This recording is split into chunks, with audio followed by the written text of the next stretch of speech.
আমার কত পরিচিত জন, বন্ধু বান্ধব, আত্মীয় স্বজন রাতের বেলায় ঘুমিয়েছে আর ঘুম থেকে উঠতে পারে নাই। কারণ যখন আমরা ঘুমাই, ঘুম ভাঙলে সকাল, না ভাঙলেই পরকাল। হয়তো হতে পারে এই রজনী, এই ঘুম আমার জীবনের শেষ ঘুম। আমি যদি আজ মারা যাই আর আমার আমল নামায় যদি নেকের চাইতে গুনাহ বেশি হয়, তাহলে হয়তো কিয়ামতের দিন গুনাহগার পাপাচারীদের কাতারে আমাকে আল্লাহর সামনে হাজির হতে হবে। এই হিসাবের পরে তার দিলের মধ্যে এই চিন্তা হয়তো তাকে তাওবা করতে উদ্বুদ্ধ করবে। হয়তো সে তাওবা করবে, আল্লাহ তাআলার কাছে ক্ষমা চাইবে, বলবে আল্লাহ আমারে আপনি মাফ কইরা দেন, আমি আর জীবনে গুনাহ করব না। অতীতের গুনাহগুলো মাফ করে দেন, আগামীতে আর গুনাহ করব না। এই যে একনিষ্ঠ তাওবা, তাওবা শুধু আস্তাগফিরুল্লাহ পড়ার নাম না। মুখ দিয়ে আস্তাগফিরুল্লাহ পড়লো, কিন্তু আন্তরিকভাবে ওই পাপের জন্য সে অনুতপ্ত হইল না, পাপটা ছাড়লো না, আবার পাপ না করার ব্যাপারে দৃঢ় প্রতিজ্ঞাবদ্ধ হইল না। শুধু মুখ দিয়া আস্তাগফিরুল্লাহ পড়লে ওই ধরনের মানুষের তাওবা আল্লাহর কাছে কবুল হবে না। আল্লাহ তাআলা মূলত আমাদের নজর দিতে বলেছেন সুনিশ্চিত ভবিষ্যতের দিকে। বলে সুনিশ্চিত ভবিষ্যৎ কোনটা? চোখ দুটো বন্ধ হলেই শুরু হবে সুনিশ্চিত ভবিষ্যৎ। সুনিশ্চিত ভবিষ্যৎ কবর, সুনিশ্চিত ভবিষ্যৎ আখিরাত, সুনিশ্চিত ভবিষ্যৎ জান্নাত অথবা জাহান্নাম। আল্লাহ তাআলা আমাকে আপনাকে মূলত ওই সুনিশ্চিত ভবিষ্যতের জন্য কি পাঠাইছি এটার দিকে নজর দিতে বলেছেন। যে দুনিয়ায় তো টাকা জমিয়েছি, হায়াত যদি থাকে, বেঁচে থাকলে বুড়াকালে চলতে পারবো, কিন্তু সুনিশ্চিত ভবিষ্যৎ ওই আখিরাত, ওইখানে ভালো থাকার জন্য আমি কি পাঠাইলাম, কি জমাইলাম, এইটার দিকে আমাদের নজর দেওয়ার দরকার আছে না না? ইয়া আইয়ুহান নাসুত্তাকু রাব্বাকুমুল্লাযী খালাকাকুম মিন নাফসিন ওয়াহিদাহ। আল্লাহ রাব্বুল আলামিন মানব সম্প্রদায়কে উদ্দেশ্য করে বলেন, হে মানব সকল, তোমরা তোমাদের রবকে ভয় করো। আল্লাহ তাআলা এইখানে সমস্ত মানব জাতিকে উদ্দেশ্য করে মুত্তাকি হতে বলেছেন। বুজুর্গানে দিন বলেন, যখন সমস্ত মানুষকে উদ্দেশ্য করে মুত্তাকি হওয়ার কথা আল্লাহ বললেন, এর দ্বারা উদ্দেশ্য যে হে মানব সম্প্রদায়, তোমরা সকলে ঈমান আনয়ন করো। কারণ তাকওয়ার সর্বনিম্ন স্তর হলো ঈমান আনা। যে ঈমান আনে সেই মুত্তাকি। তবে ঈমানদারদেরকে যেই তাকওয়া অর্জনের নির্দেশ আল্লাহ তাআলা দিয়েছেন, এই তাকওয়া নিম্ন স্তরের তাকওয়া নয়। কারণ এনারা তো ঈমান আনার মাধ্যমে তাকওয়ার সর্বনিম্ন স্টেজ, প্রথম স্তর পার করে আসছেন। তাহলে এনাদের কোন তাকওয়া অর্জনের নির্দেশ দিয়েছে? বুজুর্গানে দ্বীনের কিছু কথা নকল করেই শোনাই আপনাদের। তাকওয়ার এক শব্দ হলো ভয় করা, আর এক অর্থ হলো বিরত থাকা। একটি অর্থ ভয় করা, আর একটি অর্থ বিরত থাকা। ভয় করা, মানুষ সাধারণত অপর আর এক মানুষকে সাধারণত দুইটা কারণে ভয় করে। কয় কারণে? এক নম্বর কারণ, সমাজের সবচাইতে খারাপ, ভয়ঙ্কর, নিকৃষ্ট মানুষটাকে মানুষ ভয় করে। কেন বলে? তার অনিষ্ট থেকে বাঁচার জন্য ভয় করে। আবার সমাজের সবচাইতে সম্মানিত বুজুর্গ মানুষটাকেও মানুষ ভয় করে। বলে তাকে ভয় করে তার অনিষ্ট থেকে বাঁচার জন্য নয়, বরং তিনি তো সম্মানিত একজন ব্যক্তি, তার আজমত সম্মানের দিকে খেয়াল রেখে মানুষ তাকে ভয় করে। প্রথম ধরনের ভয়ের ভিতরে থাকে ঘৃণা, আর দ্বিতীয় ধরনের ভয়ের মধ্যে থাকে মহব্বত, ভালোবাসা। তাহলে বান্দা আল্লাহ তাআলাকে ভয় করবে। বলে কেন? বলে বান্দার স্রষ্টা হলেন আল্লাহ, আমাকে আপনাকে সৃষ্টি করেছেন আল্লাহ, আমাদের রব প্রতিপালক হলেন আল্লাহ, আমাদের রিজিক দাতা হলেন আল্লাহ। বান্দা আল্লাহর আজমতের দিকে খেয়াল করে ভয় করবে আল্লাহ তাআলাকে, আর এই ভয়ের মধ্যে থাকবে মোহাব্বত, এই ভয়ের মধ্যে থাকবে ভালোবাসা। বলে তাকওয়ার আরেক অর্থ হলো বিরত থাকা। কিসের থেকে? বলে আল্লাহ তাআলা যা নিষেধ করেছেন সেগুলো থেকে। বুজুর্গানে দিন বলেন এই দুইটা শব্দের সমন্বয় যদি ঘটানো হয়, বলে তাকওয়া কাকে বলে? বলে আল্লাহর আজমতের দিকে মোহাব্বতের সাথে ভয় করে তার নিষেধ বিষয়গুলো থেকে বেঁচে থাকার নাম হলো তাকওয়া। আর যেই মুমিন এই কাজ দুইটা করবে, বলে সেই মুমিন হয়ে গেল প্রকৃত মুত্তাকি। তাহলে আল্লাহ তাআলা আমাদেরকে আবার ক্লাসের মুত্তাকি হওয়ার নির্দেশ দিয়েছেন, যারা ঈমানদার তাদের জন্য। কোরআনুল কারীমের অন্যতম একটা বৈশিষ্ট্য হলো, কোরআনে আল্লাহ তাআলার যত নির্দেশ আছে, আল্লাহ তাআলা শুধু নির্দেশ করেন তা না, ওই নির্দেশ বাস্তবায়নের পদ্ধতিও আল্লাহ তাআলা বলে দেয়। সুবহানাল্লাহ। একটা হলো শুধু আদেশ দিছে, আল্লাহ তাআলা শুধু আদেশ দেন না, আদেশ দেওয়ার সাথে সাথে তিনি এটাও জানায় দেন কেমনে এই আদেশ বাস্তবায়ন করবা। এটা সাধারণত দুইটা পদ্ধতিতে হয়। একটা হলো আদেশ করার সাথে সাথে ওই আদেশ বাস্তবায়নের পদ্ধতি আল্লাহ সুস্পষ্টভাবে বলে দেন। আরেকটা হলো সুস্পষ্টভাবে বলেন না, তবে তিনি মোটামুটি ইঙ্গিত দিয়ে দেন, সূত্র দিয়ে দেন যে তুমি যদি এই জায়গায় যাও, এই কাজ করো, তাহলে আমার এই আদেশ বাস্তবায়নের পদ্ধতি জানতে পারবা। যেমন একটা উদাহরণ দেই, ঈমানের পরে সবচেয়ে গুরুত্বপূর্ণ ইবাদত হলো নামাজ। ঈমানের পরে সবচেয়ে গুরুত্বপূর্ণ ইবাদত কি? জোরে বলেন। নামাজের আদেশ আল্লাহ তাআলা দিয়েছেন কোরআনে, কিন্তু কেউ যদি এই চিন্তা করে যেই আদেশ কোরআনে আছে ওই আদেশ কেমনে বাস্তবায়ন করব, এটাও স্পষ্টভাবে কোরআন থেকে শিখব, কিন্তু বাস্তবতা ভিন্ন। যদিও আল্লাহ তাআলা কোরআনুল কারীমের মধ্যে নামাজের আদেশ দিয়েছেন, এই চিন্তা করে এই কোরআন যদি এই পৃথিবীর শ্রেষ্ঠ আলেমদেরকে ধরিয়ে দেওয়া বলা হয় যে আমরা ফজরের 2 রাকাত নামাজ যেই পদ্ধতিতে পড়ি, যা যা পড়ি, যা যা করি, একেবারে সব কিছু শুধু কোরআন থেকে বের করে দিবেন, হাদিসের কাছে যাইতে পারবেন না, নবীর সুন্নাহ ধরতে পারবেন না। কিয়ামত পর্যন্ত যদি হায়াত দিয়ে দেওয়া হয় আর শুধু কোরআন থেকে যদি 2 রাকাত ফরজ নামাজ বা সুন্নাত নামাজের পদ্ধতি বের করতে বলা হয়, বলেন তো সমগ্র পৃথিবীর উলামায়ে কেরাম একত্রিত হয়ে শুধুমাত্র কোরআন থেকে ফজরের 2 রাকাত নামাজ যেভাবে পড়া হয় এটা বের করতে পারবে নাকি? সম্ভব না। কেন সম্ভব না? বরং কারণ নবীজি জানায়া দিয়েছেন নামাজের আদেশ আল্লাহ তাআলা কোরআনুল কারীমের মধ্যে করেছেন ঠিক, কিন্তু নামাজ পড়ার পদ্ধতি সুস্পষ্টভাবে আল্লাহ বলে দেন নাই। সেই জন্য নবীজি বলেন সল্লু কামা রাআইতুমুনি উসাল্লি।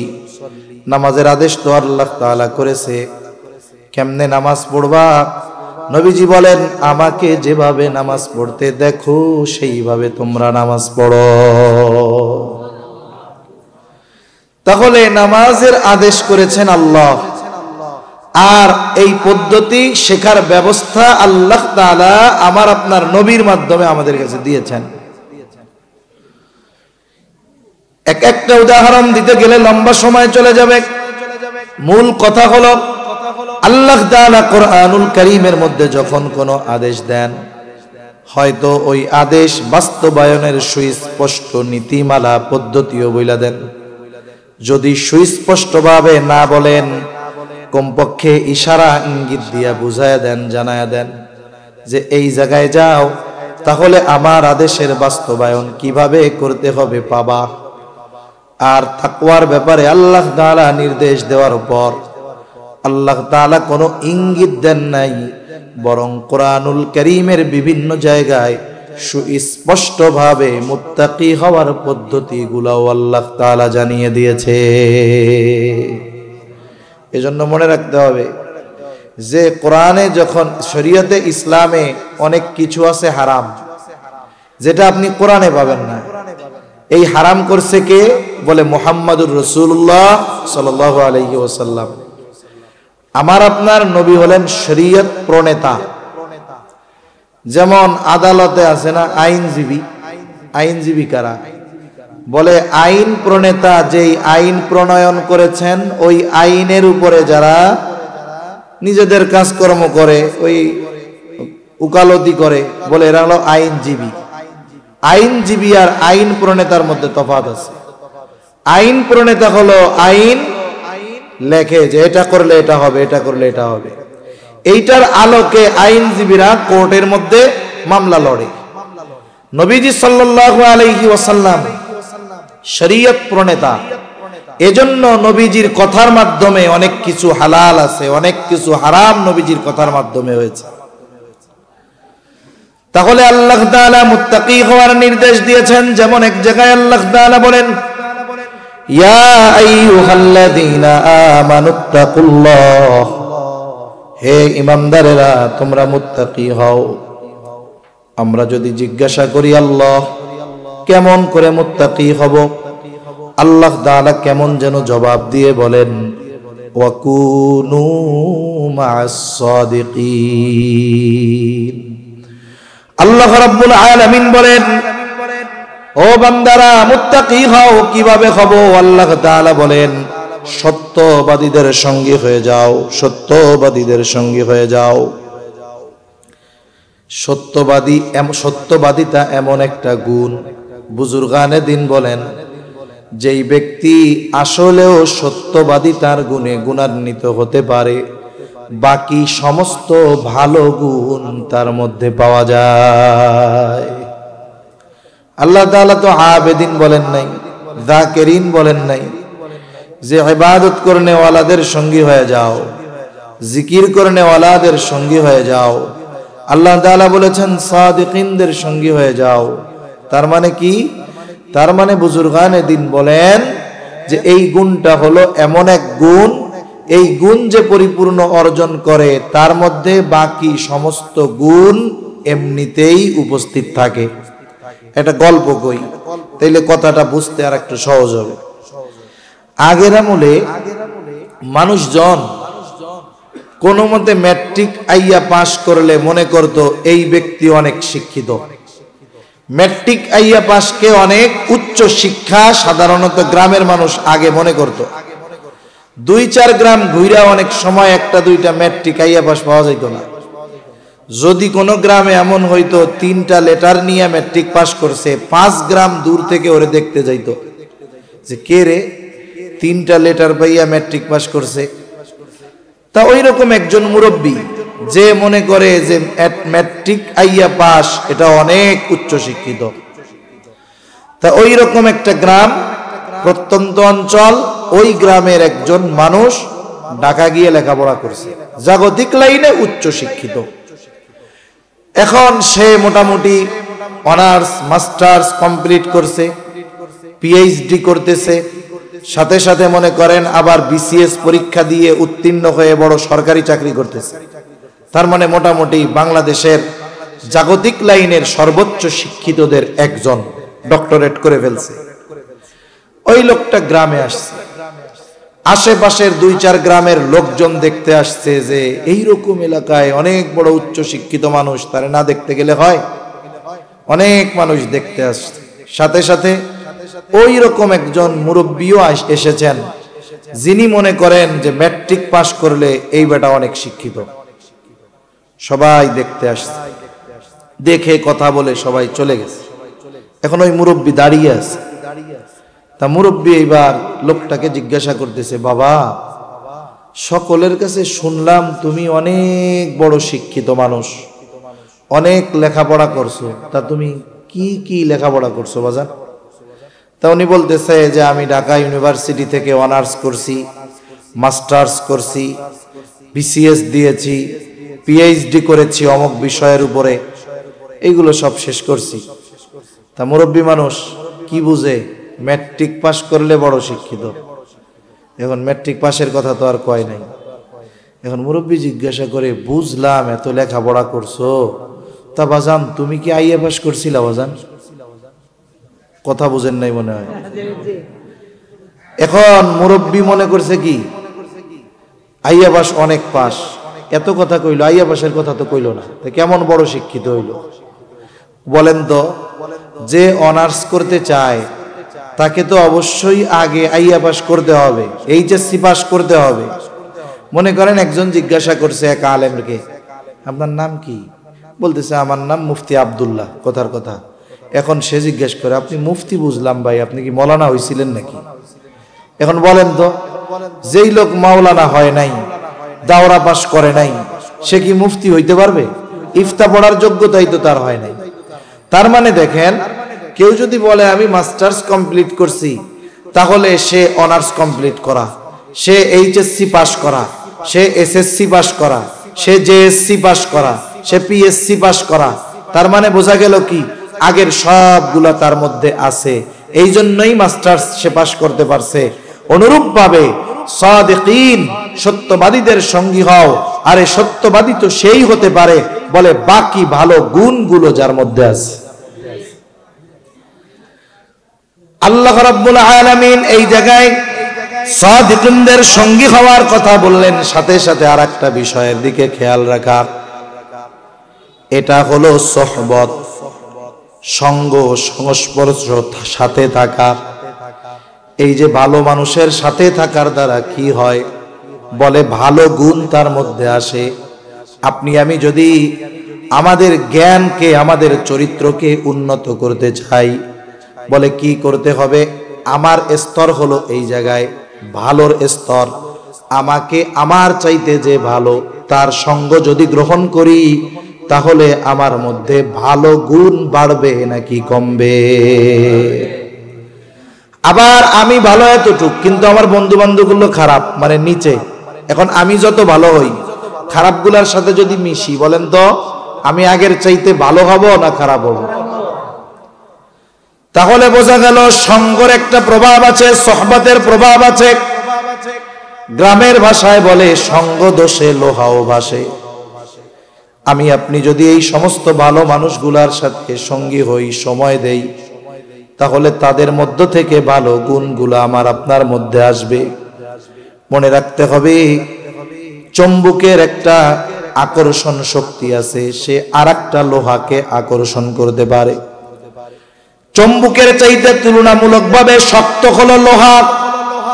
লোহা যত শক্ত হোক না কেন, লোহার মধ্যে অন্য আরেকটা লোহাকে আকর্ষণ করার ক্ষমতা নাই। কিন্তু এই লোহা যদি নিজের শক্তির অহংকার না করে, তার চাইতে একটু দুর্বল কিন্তু আকর্ষণ করার শক্তি আছে, ওই চুম্বকের সাথে 10-15 দিন লাইগা থাকে। বাড়িতে গিয়া খেয়াল করবেন, অনেক ছোট ছোট চুম্বক ঘরে থাকে, ওর সাথে ছোট লোহার টুকরা 2-1টা লাগায় রাখবেন। 15-20 দিন পরে যখন ওটা টান দিয়ে খুলবেন, লোহা যখন আরেকটা লোহার দিকে ধরা হবে, চুম্বকের সাথে থাকার কারণে ওই লোহার মধ্যেও আকর্ষণ করার কিছু যোগ্যতা চলে আসবে। এজন্য এই সোহবত, সংস্পর্শ, সঙ্গ, এটা জীবনে সব জায়গায় দরকার। যেমন দেখেন না, অনেকের ভালো সন্তান খারাপ মানুষের সাথে মেশার কারণে, বন্ধু খারাপ হওয়ার কারণে ছেলে খারাপ হয়ে যায়। এজন্য একেবারে জীবনের শুরু থেকে নিয়ে বাচ্চা কাচ্চা যখন 6-7 বছর বয়স হয়, আস্তে আস্তে মা বাবার থেকে দূরে সরা শুরু করে। এটা সৃষ্টিগতভাবে আল্লাহ রেখে দিয়েছেন। এ সরবেই, আপনার ভালো লাগলেও সরবে, না লাগলেও সরবে। কিন্তু তখন আমার আপনার দায়িত্ব কি? যে ছেলে তো এখন সঙ্গী নির্বাচন করবে খেলার জন্য, চলার জন্য। আপনার আমার দায়িত্ব কি? বলে ওর সঙ্গীটা ভালো কিনা এটা যাচাই বাছাই করা, ওকে একটা ভালো সঙ্গীর সাথে জুড়িয়ে দেওয়া, ওর চেয়ে যে ভালো তার সাথে বন্ধুত্ব করায় দেওয়া। তাহলে কি হবে? ছেলেটা আস্তে আস্তে ভালো সঙ্গীর কারণে ওর মধ্যে ভালো গুণ আসবে, আর যদি বন্ধু খারাপ হয়, মোবাইল দেখাওয়ালা হয়, টেলিভিশন দেখাওয়ালা হয়, আস্তে আস্তে সন্তানের মধ্যে ওর খারাপ গুণগুলো চলে আসতে থাকবে। জীবনের প্রত্যেক ক্ষেত্রে সঙ্গর দরকার। আর মুত্তাকি হওয়ার জন্য এই গুণে গুণান্বিত মানুষের সাথে থাকা দরকার, সঙ্গ দেওয়া দরকার। আমি আপনি আমার আপনার কর্মস্থলে ওই রকম বন্ধু নির্বাচন করার দরকার। প্রতিষ্ঠান লেখাপড়া করি, ভালো সঙ্গী নির্বাচন করা দরকার। সাথে সাথে একজন আহলুল্লাহ বুজুর্গের হাতে নিজেকে সুপার্দ করে দেওয়া দরকার, যেই মুত্তাকি বান্দা, যেই সাদেক বান্দা আমাকে আপনাকেও তার মতো করে গড়ে তোলার যোগ্যতা রাখে।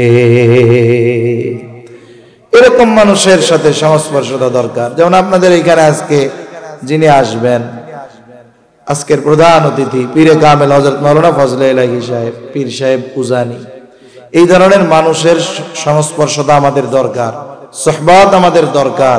তাদের সাথে সম্পর্ক রাখা এটা জরুরি। তাহলে মুত্তাকি হওয়ার জন্য 1 নাম্বার পদ্ধতি আল্লাহ বলেন সত্যবাদীদের সঙ্গী হয়ে যাও। 2 নাম্বার পদ্ধতি আল্লাহ তাআলা কোরআনুল কারীমের মধ্যে বলেন, ইয়া আইয়ুহাল্লাযীনা আমানুত্তাকুল্লাহ। আল্লাহ তাআলা বলেন, হে ঈমানদারেরা তোমরা মুত্তাকি হও। আমরা যদি এখন প্রশ্ন করি, আল্লাহ আমরা কেমন করে মুত্তাকি হব? আল্লাহ তাআলা বলেন, ওয়াল তানজুর নাফসুম মা কদ্দামাত লিগাদ। তুমি নিজের দিকে নজর দাও, আগামীর জন্য তুমি কি প্রেরণ করেছ। আগামী হইল ভবিষ্যৎ, যেমন আগামী কাল, এটা কি ভবিষ্যৎ। আগামী অথবা ভবিষ্যৎ এটা 2 ধরনের। একটা হলো অনিশ্চিত ভবিষ্যৎ, আর একটা হলো সুনিশ্চিত ভবিষ্যৎ। বাস্তবতা হলো আমরা অনিশ্চিত ভবিষ্যৎ নিয়ে যতটা চিন্তিত, যতটা মেহনত করি, যতটা ফিকির করি, সুনিশ্চিত ভবিষ্যৎ নিয়ে তার কিছুই করি না। যেমন একটা লোক সরকারি চাকরি পাইছে 20 বছর বয়সে, চাকরি করবে কয় বছর পর্যন্ত? বলে 62 বছর বয়স পর্যন্ত, তাই না? 62 বছরে অবসরে যাবে। ওই লোকটা যখন চাকরিতে ঢুকলো, চাকরি যখন শুরু হইল, বেতন পাওয়া শুরু হইল, বলেন তো সরকার তাকে পরিপূর্ণ বেতন দিয়ে দেয় নাকি তার বেতন থেকে কিছু টাকা কাইটা রাখে? এই টাকা কাইটা রাখে দিবে কোন সময়? ওই 62 বছর বয়সে চাকরি ছাড়ার পরে। সরকার বেতনের উপরে একটা নির্ভর করে একটা পার্সেন্ট কাইটা রাখে, চাকরি শেষ হওয়ার পরে দ্বিগুণ দিয়া দিবে। কেন দিবে? বলে দেবে এই কারণে এই লোকটা 30 বছর, 35 বছর, 40 বছর চাকরি করবার পর বার্ধক্যকালে যখন বাড়িতে যাবে, 62 বছর বয়স, আর কাজ করার মতো তার ইচ্ছা থাকবে না। এখন তো মাসে মাসে বেতন পায়, খরচ চলে, ওই সময় তো আর চাকরি থাকবে না। সরকার কেমন যেন ওকে বলে, চিন্তা কইরো না, এখন তোমার বেতন থেকে অল্প অল্প কইরা কাইটা রাখতাছি, ওই যে ভবিষ্যতে যখন চাকরি থাকবে না, চাকরি যখন ছাড়বা, ওই সময়গুলো যেন চলতে পারো, এই জন্য যা কাইটা রাখবো সেইটার দ্বিগুণ পরিমাণ তোমারে ফেরত দিয়া দিব।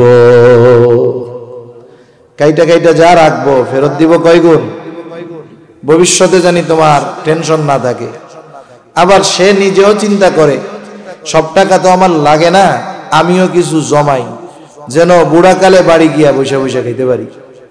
তাহলে এই লোকটা যে টাকা জমাচ্ছে ভবিষ্যতের জন্য, কিসের জন্য? এবার জোরে বলেন তো, এই ভবিষ্যৎটা সুনিশ্চিত না অনিশ্চিত? উনি যে 62 বছর পর্যন্ত বাঁচবে এর কোনো নিশ্চয়তা আছে? ওই টাকা উনি খাইতে পারবে এর কোনো নিশ্চয়তা নাই। অথচ কত গুরুত্ব সহকারে টাকাটা জমায়। আল্লাহ তাআলা মূলত আমাদের নজর দিতে বলেছেন সুনিশ্চিত ভবিষ্যতের দিকে। বলে সুনিশ্চিত ভবিষ্যৎ কোনটা? চোখ দুটো বন্ধ হলেই শুরু হবে সুনিশ্চিত ভবিষ্যৎ। সুনিশ্চিত ভবিষ্যৎ কবর, সুনিশ্চিত ভবিষ্যৎ আখিরাত, সুনিশ্চিত ভবিষ্যৎ জান্নাত অথবা জাহান্নাম। আল্লাহ তাআলা আমাকে আপনাকে মূলত ওই সুনিশ্চিত ভবিষ্যতের জন্য কি পাঠাইছি এটার দিকে নজর দিতে বলেছেন। যে দুনিয়ায় তো টাকা জমাইছি, হায়াত যদি থাকে, বেঁচে থাকলে বুড়াকালে চলতে পারবো, কিন্তু সুনিশ্চিত ভবিষ্যৎ ওই আখিরাত, ওইখানে ভালো থাকার জন্য আমি কি পাঠাইলাম, কি জমাইলাম, এইটার দিকে আমাদের নজর দেওয়ার দরকার আছে না না? এই জন্য বুজুর্গানে দিন একটা শব্দের কথা আমাদের বলেন, একটা বিষয়ের কথা বলেন। বিষয়টা কি বলে? মুহাসাবা, হিসাবের কথা বলেন। টাকা পয়সার হিসাব না। টাকা পয়সার হিসাব তো মানুষ বহুত করে। এই হিসাব হলো নিজের জীবনের সাথে নিজের একটা হিসাব। যেমন আপনাদের আশেপাশে বড় বাজারে বড় বড় ব্যবসায়ী আছে। সব ব্যবসায়ী একদিনেই হুট কইরা বড় ব্যবসায়ী হয়ে যায় না। দেখা যাবে অনেক ব্যবসায়ী আছে, ব্যবসা শুরু করেছে 3000 টাকা পুঁজি নিয়ে, কিন্তু এই ব্যক্তির অধ্যবসায়, এই ব্যক্তির ব্যবসার নীতিমালা, সততা, একটা সময় তাকে 3000 টাকার পুঁজি থেকে 3 কোটি টাকার মূলধনের মালিক আল্লাহ বানায় দিছে। ঠিক কিনা বলেন? সফল ব্যবসায়ীদের কিছু গুণ আছে যেগুলো তারা প্রতিনিয়ত ফলো করে, খেয়াল করে। বলে গুণগুলো কি? গুণগুলোর মধ্যে অন্যতম গুণ হলো, যখন বাজারে সব দোকান বন্ধ হয়ে যায়, তারাও দোকানের শাটার নামায়া দেয়। এইবার শাটার নামায়া দিয়া ভেতরে বসে সারা দিনের হিসাব করে। সাধারণত 4টি হিসাব তারা করে। কয়টা হিসাব? 4টা হিসাব। 1 নম্বর হিসাব করে আজকে সারা দিনে বেচা কেনা কত হইল। 2 নম্বর হিসাব করে আজকে সারা দিনে কয় টাকার মাল কেনা হলো। 3 নম্বর হিসাব সারা দিনে বাকি কত টাকা দেওয়া হলো। আর 4 নম্বর হিসাব এই সমস্ত কিছুকে সামনে রেখে বের করে আজকে বিক্রয়ের উপরে আমার এই লাভ্যাংশ কত। তার মানে 1 লাখ টাকা সেল দিলাম, লাভ কত আছে। যে যে ব্যবসায় প্রসিদ্ধ দক্ষ, বলে বিক্রয়ের উপরে লাভের অংশ সে বলে দিতে পারবে। হয়তো 19-20 হতে পারে। আপনি যদি মুদি দোকানদারকে গিয়া জিজ্ঞাসা করেন, ভাই তোমার যদি 1 লাখ টাকা বেচা কেনা হয় কয় টাকা লাভ হবে, ও একটা পরিমাণ বলবে, হয়তো 19-20 হতে পারে। তার মানে যে যে ব্যবসায় দক্ষ, সে ওই ব্যবসার কত টাকায় কত লাভ সেটা বলে দিতে পারে। এখন হিসাব করছে বেচা কেনা 1 লাখ, কিন্তু বাকি গেছে 25,000। আর তার ব্যবসার হিসাব হলো 1 লক্ষ টাকার মাল বিক্রি হলে 20,000 টাকা লাভ হয়। এখন বলেন তো, 25,000 যদি বাকি গিয়ে থাকে, আজকের দিনের লাভ তার পকেটে আছে, বরং আরো তার মূলধন থেকে 5,000 মানুষের পকেটে চলে গেছে। এখনো কি চিন্তা করবে? দোকানের অন্যান্য কর্মচারীদের বলবে, আগামীকালকে থেকে যদি আমার আব্বাও বাকি চাই দিবি না, এই 25,000 আমি কম বিক্রি করব। এই 25,000 যদি বাকি না দেই, আমার তো 75,000 বিক্রি হবে। 75,000 হইলে আমার 15,000 লাভ থাকবে, আর লাভের টাকাটা আমার পকেটেও থাকবে। সেল বেশি দিয়া বাকি দিয়া মানুষের পকেটে নিজের টাকা দেওয়ার কোনো দরকার নাই। আগামীকাল থেকে সেল কম হোক, সব নগদ হবে। এই বইলা দোকানে তালা মেরে বাড়ি চলে গেল। এই যে 1 ঘন্টা হিসাব করার পরে কি হলো? বলে আগামী দিনের কর্মপন্থা নির্ধারিত হলো, যে আগামী দিন ব্যবসার পলিসি পদ্ধতি কি হবে। হিসাব করে বাড়ি গিয়া এই চিন্তা করে বাড়ি চলে গেছে। জীবনের মুহাসাবাও এরকম হবে। রাতে যখন সর্বশেষ আমরা ঘুমাইতে যাব, মাথার সাথে বালিশটা লাগামু। এখন তো কাম হইলো, মাথার সাথে বালিশ লাগানোর আগে হাতে মোবাইল না থাকলে কাম হয় না। এটা বাদ দিতে হবে। চিকিৎসা বিজ্ঞান বলে এটা এমনিতেই ক্ষতি।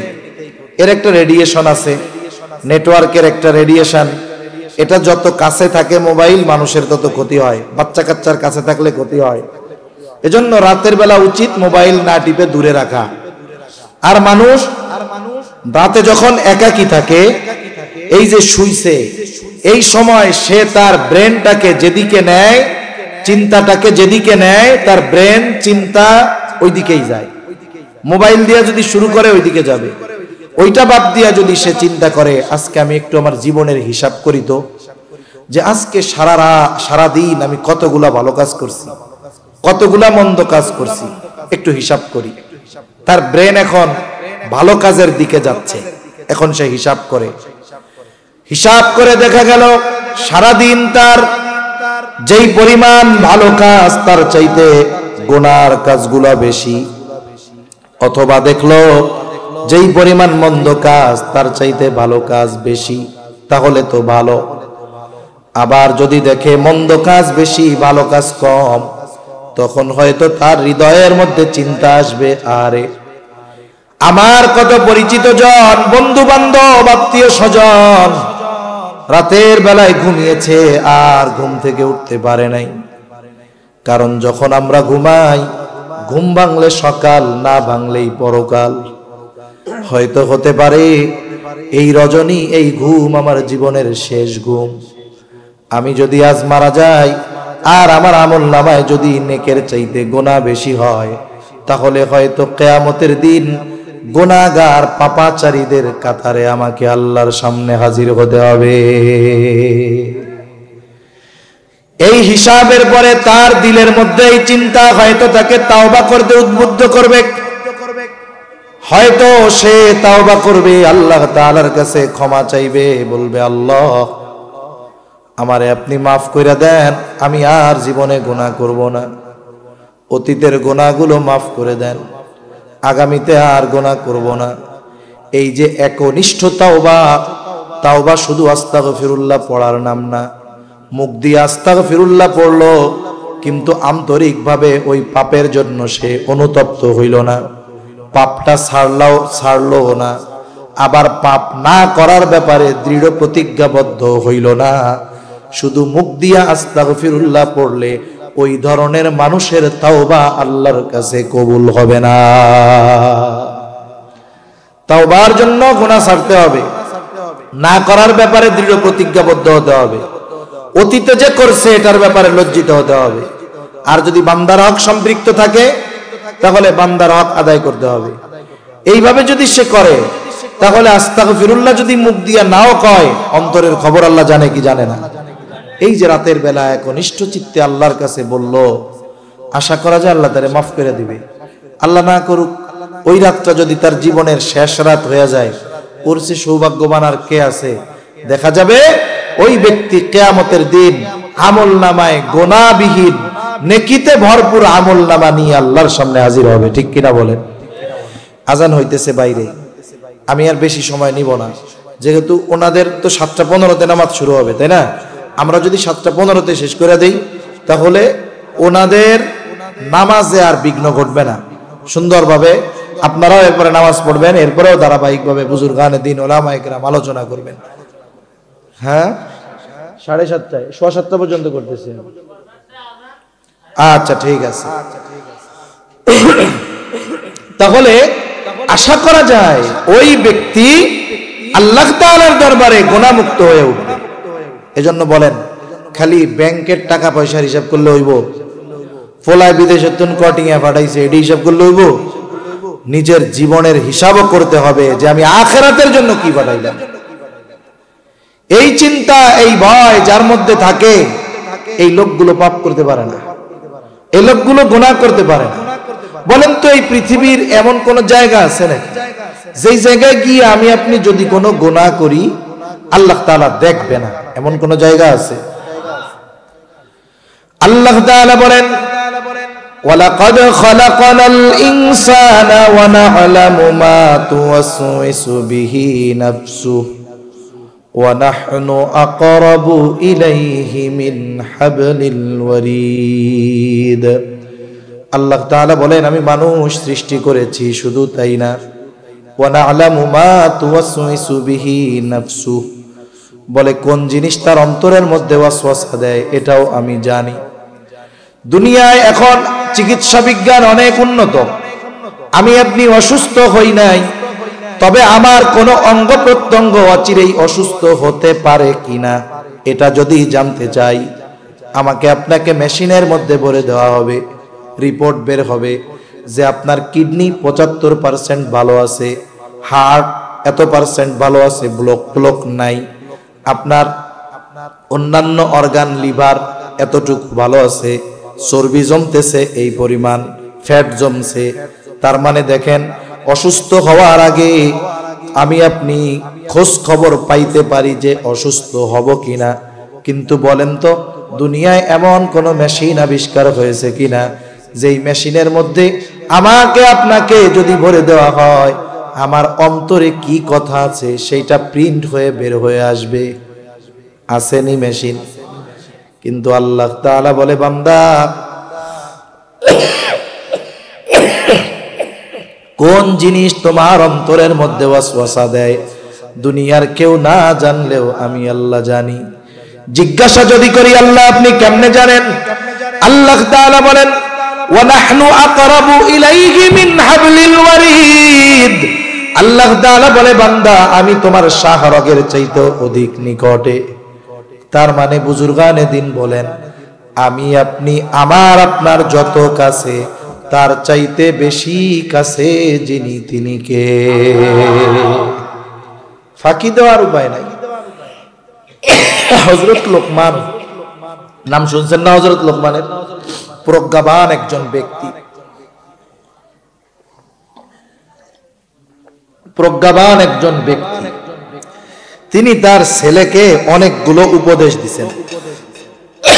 উপদেশগুলো আল্লাহ তাআলার কাছে খুব পছন্দ হয়েছে।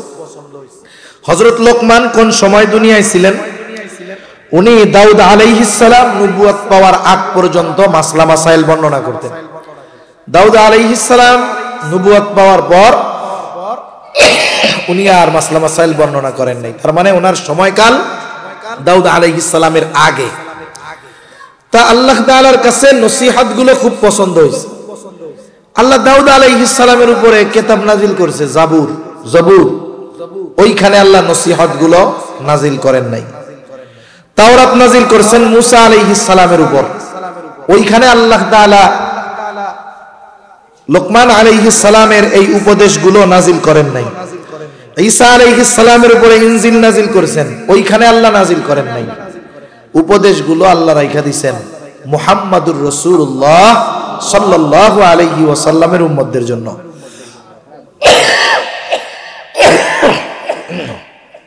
আল্লাহ তাআলা লোকমান নামে একটা সূরাও নাজিল করেছেন, আর ওই সূরার মধ্যে আল্লাহ তাআলা হযরত লোকমানের সন্তানকে করা নসিহতগুলো বর্ণনা করেছেন।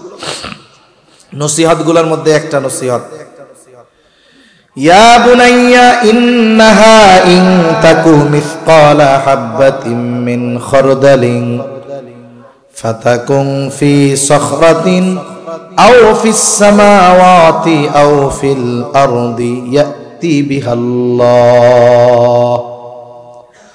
হযরত লোকমান তার সন্তানকে বলে, ও আমার বৎস, তোমার ওই আমলটা, সেই আমল হোক ভালো হোক মন্দ, যেই আমলটা তুমি করেছো, ফাতাকুন ফি সখরা, ওই আমলটা যদি তুমি কোনো পাথরের মধ্যেও করো,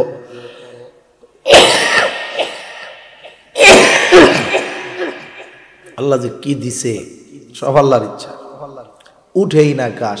কি যে কষ্ট হয় কথা বলতে, 1 ঘন্টা কথা বললে মনে হয় 7 ঘন্টার কথা বলার কষ্ট হয়। কথা বলতে বলতে মাজা, পেট, জোরে বলা হয় কাশি, ব্যথা হয়ে গেছে। ওই ব্যথার থেকে জ্বর আসে। ওই যে নাপা খাইছি কিছুক্ষণ আগে, ওই ব্যথার জ্বর ছাড়ছে, এই জন্য ঘামতেছি, আবার একটু গরম পানি খাইছি এই জন্য। তা বলতেছে তুমি যেই আমলটা করেছো, ইয়া বুনাইয়া ইন্নাহা ইন তাকু মিসকালা হাববাতিন মিন খারদাল, তোমার ওই আমলটা যেটা তুমি করেছো সরিষা দানা পরিমাণ হোক, ফাতাকুম ফি সখরা, যদি তুমি ওই আমলটা কোনো পাথরের মধ্যেও করো, আও ফিস সামাওয়াত, আসমানেও যদি করো, আও ফিল আরদ, জমিনেও যদি করে থাকো, আমলটা কি পরিমাণ? বলে সরিষা দানা পরিমাণ, ছোট হোক আর এটা ভালো হোক আর মন্দ হোক, ইয়াতি বিহাল্লাহ, তোমার ওই আমলটাও যিনি হাজির করবেন তিনি কে? নবীজি বলেন যে কেউ যদি এমন পাথরের মধ্যে আমল করতে পারে, বলে কেমন পাথর? যেই পাথরের দরজাও নাই, জানালাও নাই, ঢোকাও যায় না, বাইরে হওয়া যায় না। বলেন তো এমন পাথরের মধ্যে স্বাভাবিকভাবে যাওয়া কি সম্ভব? সম্ভব না।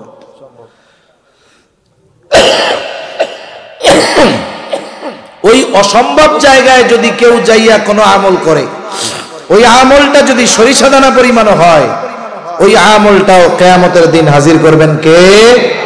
আল্লাহ। কোন তো এই বিশ্বাস যার মধ্যে থাকবে, ও কি এই চিন্তা করবে নাকি যে আমি দরজা আটকে কম্বলের তলে গোনা করলে মনে হয় আল্লাহ দেখবে না? যে ওই বিশ্বাস করে যে আমার সরিষা দানা পরিমাণ আমলটাও আল্লাহ দেখতেছেন, হাজির করবেন, আমল সহ আমল করনেওয়ালাকে হাজির করা হবে, এই বিশ্বাস যার মধ্যে পরিপূর্ণভাবে থাকবে, ওই লোকটা মানুষের সামনে হোক, অগোচরে হোক, দিনে হোক, রাতে হোক, ঘরে হোক, ওর চরিত্র সব জায়গায় সমান হয়ে যাবে। ঠিক কিনা বলেন? কারণ সে মানুষের ভয় করবে না, চিন্তা করবে আমি পাপ করতেছি, দেখেন কে? আল্লাহ। এই চিন্তা, এই অনুভূতি আমাদেরকে তাকওয়া অর্জনে সহায়ক হবে, মুত্তাকি হওয়ার জন্য আমাদের জন্য সহজ হয়ে যাবে। এই জন্য দিলের মধ্যে এই কথাটাকে সব সময় স্মরণ রাখবো যে আমাকে কেউ না দেখলেও আল্লাহ তাআলা দেখে। এইভাবে যদি জীবন অতিবাহিত করতে পারি, আশা করা যায় তাকওয়া অর্জন করা আমাদের জন্য সহজ হয়ে যাবে। এখন আসেন, যদি মুত্তাকি হই লাভ কি? আল্লাহ তাআলার যত আদেশ নিষেধ আছে এগুলো মেনে চললে শুধু আখিরাতের লাভ না, দুনিয়ার লাভ আছে না নাই? দুনিয়ার লাভ কি? আল্লাহ তাআলা বলেন ওয়ামান ইয়াত্তাকিল্লাহা ইয়াজআল লাহু মাখরাজা ওয়া ইয়ারযুকুহু মিন হাইথু লা ইয়াহতাসিব। আল্লাহ তাআলা বলেন মান ইয়াত্তাকিল্লাহ, যে আল্লাহ তাআলাকে ভয় করে, তার মানে যে বেটা মুত্তাকি। বলে মুত্তাকিকে আল্লাহর আজমতের দিকে খেয়াল রাইখা মোহাব্বতের সাথে ভয় কইরা আল্লাহর নিষেধ বিষয়গুলো থেকে বেঁচে থাকে। বলে এই কামটা যেই লোকটা করে, ওই লোকটা যদি কখনো কোনো বিপদ আপদ মুসিবতে পইড়াই যায়, আল্লাহ তাআলা বলেন ইয়াজআল লাহু মাখরাজা, ওই ব্যক্তির বিপদ থেকে বের হওয়ার রাস্তার ব্যবস্থা যিনি কইরা দেন তিনি কে? বিপদ দুনিয়ায় আসতেই পারে, কিন্তু বিপদ থেকে বের হওয়ার রাস্তা পাওয়াটাই তো দুষ্কর। কিন্তু আল্লাহ বলেন মুত্তাকি হও, আমি বিপদে পড়লেও বিপদ থেকে বের হওয়ার রাস্তা আমি কইরা দিব। দুনিয়ায় মানুষ আর একটা জিনিস নিয়ে সবচেয়ে বেশি চিন্তিত থাকে, বলে রিজিক নিয়ে। রিজকুন এটা ব্যাপক অর্থবোধক শব্দ, বলে জীবন, উপকরণ, সম্মান, এটাও রিজিকের অন্তর্ভুক্ত। বলে একজন নেককার বিবি রিজিকের অন্তর্ভুক্ত, একজন সৎ নেককার সন্তান বলে রিজিকের অন্তর্ভুক্ত, আরে সম্মান রিজিকের অন্তর্ভুক্ত। আল্লাহ তাআলা বলে বান্দা মুত্তাকি হয়ে যাও, শুধু বিপদ থেকে বের হওয়ার রাস্তা দিয়ে দিব এমনটা নয়। ওয়ায়ারযুকুহু মিন হাইথু লা ইয়াহতাসিব, আল্লাহ তাআলা বলেন মুত্তাকি বান্দাকে এমন জায়গা থেকে রিজিক দেওয়া হবে ওই ব্যক্তি কল্পনাও করতে পারবে না। আল্লাহ তাআলা মুত্তাকিকে কল্পনাতীত, ধারণাতীত জায়গা থেকে রিজিকের ব্যবস্থা করে দিবে। এজন্য মুত্তাকি হইলে আখিরাতের লাভ তো অনেক আছে। মুত্তাকি আল্লাহ তাআলার কাছে বসার জন্য সম্মানের চেয়ার পাবে। মুত্তাকি আল্লাহ তাআলার নিকটে বসার জন্য সম্মানের চেয়ার পাবে। আখিরাতে অফুরন্ত নেয়ামত তো আছে, দুনিয়ায় আরো নেয়ামত আছে, আরো ফজিলত আছে। লম্বা কথা বলার মতো সময় নাই, চিন্তা করছি হাদিসের 3টা গুণই আপনাদের সামনে বলবো। এই জন্য তাহলে মুত্তাকি হওয়ার নির্দেশ আল্লাহ তাআলা দিয়েছেন, সাথে সাথে নবীজিও বলেন ইত্তাকিল্লাহা হাইসুমা কুনতা, যেখানেই থাকো না কেন সর্ব অবস্থায় ভয় করবা কাকে? আল্লাহ তাআলাকে। 2 নাম্বার নবীজি বলেন ওয়াতবিউস সাইয়্যাতাল হাসানাতা তামহুহা, তোমার দ্বারা যদি কখনো মন্দ কাজ হয়ে যায় ভালো কাজ করবা। কেন? বলে ভালো কাজ মন্দ কাজটাকে মিটায় দেয়।